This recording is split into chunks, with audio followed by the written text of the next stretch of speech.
Zaczynamy historię Stanów Zjednoczonych, będziemy mówić o poszczególnych stanach, nie konkretnie o całym kraju.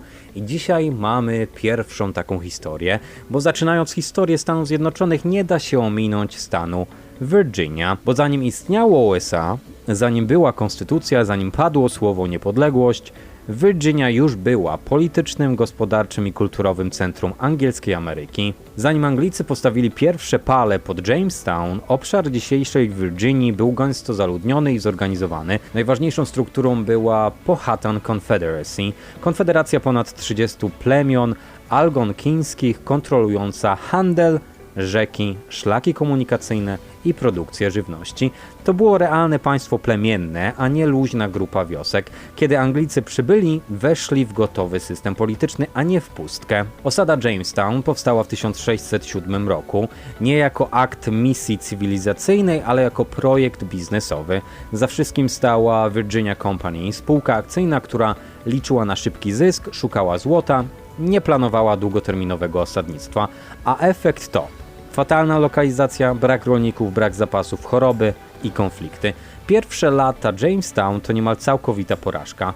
Zima 1609-1610, znana jako Starving Time, to jeden z najmroczniejszych momentów kolonizacji. Z około 500 osadników przeżyło mniej niż 100. Potwierdzone są przypadki kanibalizmu. Jamestown praktycznie przestało funkcjonować.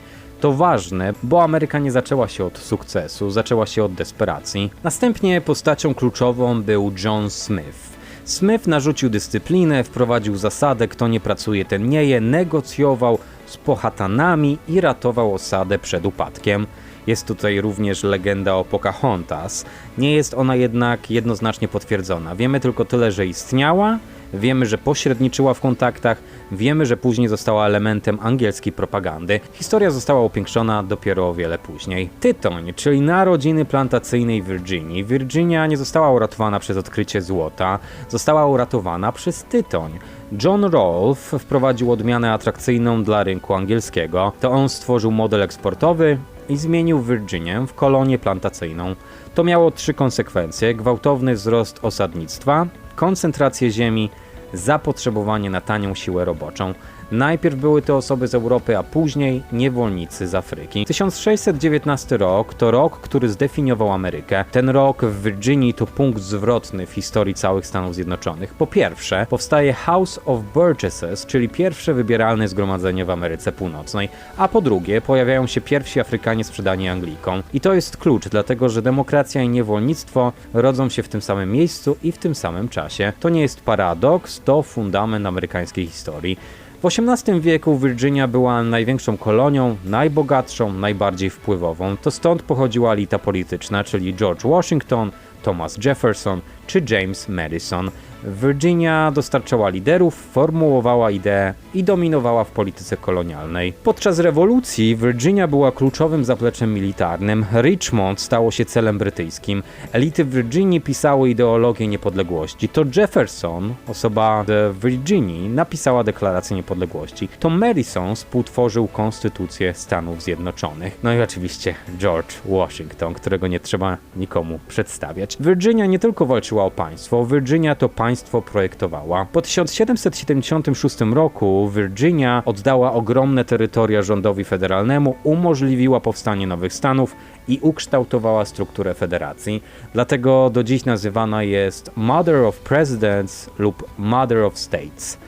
Virginia to początek trwałej angielskiej Ameryki, narodziny samorządu, źródło sprzeczności USA i kuźnia elit politycznych. Bez Virginii Stany Zjednoczone nie wyglądałyby tak, jak wyglądają dziś. Kiedy dziś mówimy Virginia, wielu ludzi wciąż myśli plantacje, historia, Jefferson, wojna secesyjna. Ale współczesna Virginia to jeden z najważniejszych strategicznie stanów USA, gospodarczo, militarnie i technologicznie. Virginia liczy dzisiaj ponad 8,7 miliona mieszkańców i należy do najszybciej rozwijających się stanów wschodniego wybrzeża, najbardziej zurbanizowanych w północnej części. Kluczowy region to północna część stanu, czyli m.in. Arlington czy Fairfax County. To najbogatszy region USA pod względem dochodu na gospodarstwo domowe. Najważniejsze filary gospodarki to m.in. technologia i data center. kontrakty federalne, obronność i wojsko oraz porty i logistyka. Port of Virginia to jeden z najnowocześniejszych portów na wschodnim wybrzeżu, kluczowy dla handlu USA-Europa. Virginia to również serce amerykańskiej obronności, to jest fakt, o którym rzadko mówi się głośno.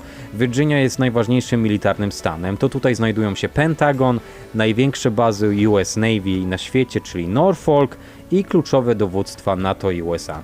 Żaden inny stan nie ma takiej koncentracji struktur obronnych. Virginia nie jest jednolita politycznie. Północ jest bardziej liberalna i technologiczna, czyli nowa, jak to się mówi. Centralna i południowa Virginia jest konserwatywna, a wybrzeże i Richmond jest mieszanką.